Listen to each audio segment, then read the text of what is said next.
जो आज का हमारा लेक्चर है वो है history of the plant tissue culture.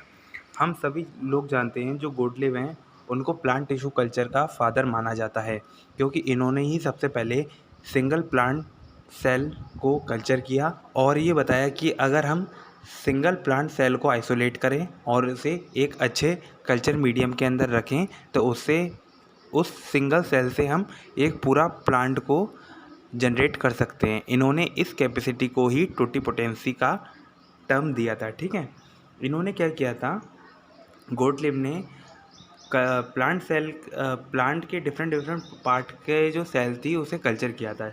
इन्होंने लीव्स के टिश्यू को कल्चर किया था, कुछ स्पीशीज़ इन्होंने ये 2 स्पीशीज़ यूज़ की थी। इसके बाद इन्होंने एपिडर्मिस को भी यूज़ किया था, इसके साथ ही एपिडर्मल हेयर को भी इन्होंने यूज़ किया था। इन सब की सेल्स को इन्होंने कल्चर किया था नूब कल्चर मीडियम में। इसमें इन्होंने सुक्रोज को ऐसा न्यूट्रिएंट और कार्बन सोर्स के रूप में यूज़ किया था। ठीक है, इसके बाद हैंगिंग आते हैं। हैंगिंग एक साइंटिस्ट का नाम है, इन्होंने ही हैंगिंग ड्रॉप मेथड दिया था जो प्लांट टिश्यू कल्चर में हम सभी लोग पढ़ते हैं। ठीक है, इन्होंने जो था एम्ब्रियो था क्रूसीफर्स का, उसको सबसे पहले इन्होंने इन विट्रो कंडीशन के अंदर जब वो मैच्योर होने वाले थे, उसका जो एम्ब्रियो मैच्योर होने वाला था उससे पहले ही आइसोलेट कर लिया और उसको जो है कल्चर किया। ठीक, कल्चर जब इन्होंने किया था तो वो जो इनका एम्ब्रियो था मैच्योर तो हो गया, लेकिन वो सक्सेसफुली उससे एक प्लांट को ही डेवलप नहीं कर पाए। इसके बाद 1941 में वैन ओवरविक करके एक साइंटिस्ट आए, इन्होंने कोकोनट मिल्क को जो है ऐसा न्यूट्रिएंट सोर्स यूज़ किया कल्चर मीडिया के अंदर। ठीक है, इसके बाद रॉबिन और मैनीवेल आते हैं। इन्होंने क्या किया, रूट कल्चर को ट्राई किया था, लेकिन ये रूट कल्चर कर नहीं पाए थे। जो सक्सेसफुली फर्स्ट रूट कल्चर था वो टमाटो का हुआ था, टमाटो की जो रूट थी उसका हुआ था। और किसने किया था, वाइट नाम के एक साइंटिस्ट ने किया था। ठीक है, वाइट ने जो अपना कल्चर मीडिया बनाया था उसके अंदर इनऑर्गेनिक साल्ट को यूज़ किया था, ईस्ट एक्सट्रैक्ट को यूज़ किया था और सुक्रोज को यूज़ किया था। बट जो बाद में इन्होंने ईस्ट एक्सट्रैक्ट को रिप्लेस किया और उसकी जगह विटामिन बी को यूज़ किया। ठीक है, इसके बाद मिड 1930 में 2 इम्पॉर्टेंट डिस्कवरी हुई प्लांट टिश्यू कल्चर के फील्ड में। ठीक है, नंबर फर्स्ट है identification of the auxin as a natural growth regulator. Auxin की डिस्कवरी हुई कि ऑक्सिन जो हार्मोन्स है वो प्लांट टिश्यू कल्चर में इम्पॉर्टेंट रोल प्ले करेगा, या फिर जो ऑक्सिन है वो नेचुरल ग्रोथ रेगुलेटर है प्लांट के अंदर। ठीक है, इसके अलावा एक और हुई recognition of the importance of the vitamin be in the plant growth. ठीक है, प्लांट ग्रोथ में विटामिन बी की क्या इम्पोर्टेंस है इसकी भी डिस्कवरी हुई। ठीक है,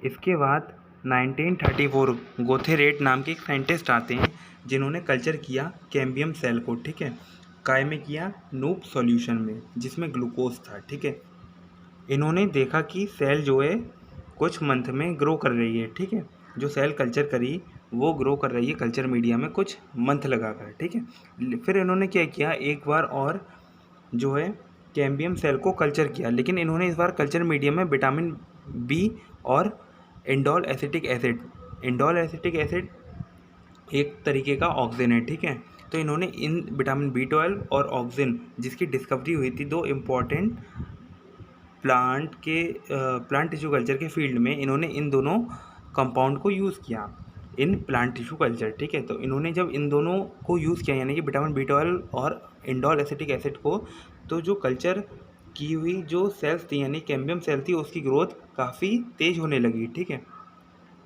उसकी जो ग्रोथ है उसमें इन्हेंस हो गया, यानी कि उसकी ग्रोथ तेज़ होने लगी। और गोथेरेट पहले साइंटिस्ट थे जिन्होंने कैरेट रूट कैम्बियम को इस्टेब्लिश किया था। ठीक है, इसके बाद 1960 में फिल्ट्रेशन किया था सेल सस्पेंशन का and isolation of the single cell with the help of plating method. ये वर्क मैन ने परफॉर्म किया था। ठीक है, 1962 में जो था MS कल्चर मीडिया को डेवलप किया था। इसके बाद 1964 इस वाले गुहा और महेश्वरी वाले पॉइंट को आगे हम डिस्कस करेंगे, ठीक है।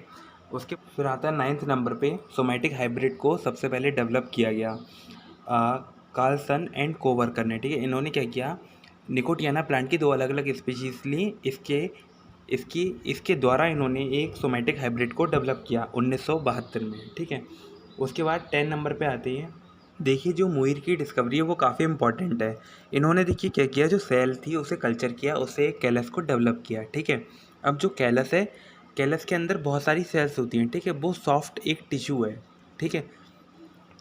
तो इन्होंने इस टिश्यू को क्या किया, कल्चर मीडिया लिया एक फ्लास्क में, और उस कैलस को जो है उसके अंदर डाल दिया, और उसके अंदर उसे हल्के हल्के शेक किया, या हल्के हल्के उन्होंने हिलाया, ठीक है। उससे क्या हुआ, उसके अंदर मैकेनिकल डिसएग्रीगेशन हुआ। मैकेनिकल डिसएग्रीगेशन का मीनिंग क्या हुआ, जो कैलस के अंदर सेल थी वो एक दूसरे से अलग हो गई, ठीक है। अब इन्होंने जो ये अलग हुई सेल थी, इसको फिल्टर पेपर के ऊपर रखा और उसे कल्चर मीडियम के अंदर फ़िल्टर पेपर को ट्रांसफ़र कर दिया।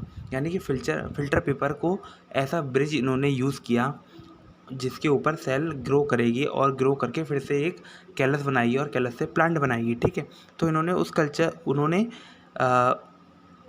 जो टिश्यू पेपर था उसको कल्चर मीडियम में रखा, ठीक। उसके ऊपर जो इन्होंने सेल आइसोलेट करी, जो हमारे कैलस से इन्होंने सेल आइसोलेट करी, उस सेल को उस फ़िल्टर पेपर के ऊपर रखा, जो इन्होंने फ़िल्टर पेपर रखा था कल्चर मीडिया के ऊपर फ़िल्टर पेपर के ऊपर फिर से जो सेल इन्होंने कैलस से आइसोलेट करी उसे रख दिया, ठीक है। फ़िल्टर पेपर ने ऐसा ब्रिज वर्क किया, और ये जो ब्रिज है ये हमारे जो सेल है उसे देगा न्यूट्रिएंट, ठीक है।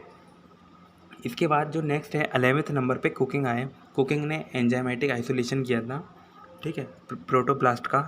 हम लोगों ने ये पढ़ा भी है कि जो कुकिंग थे उन्होंने ही सबसे पहले एंजाइमेटिक आइसोलेशन प्रोटोप्लास्ट का किया, ठीक है। इसके बाद कांता, इन्होंने in vitro ovarian pollination and test tube fertilisation technique को डेवलप किया था प्लांट के लिए, ठीक है। ये भी इंडियन थे। इसके बाद था यूनिवर्सिटी ऑफ दिल्ली में शिप्रा गुहा और सतीश चंद्र महेश्वरी, दोनों ही बहुत इंपॉर्टेंट है यूनिवर्सिटी ऑफ दिल्ली में, ठीक है। इन्होंने क्या किया, हैप्लॉइड एंथर जो है एंथरिया पॉलन कल्चर इन्होंने किया था धतूरा इनॉक्सिया का, ठीक है, और उसके थ्रू हैप्लॉइड प्लांट को डेवलप किया था।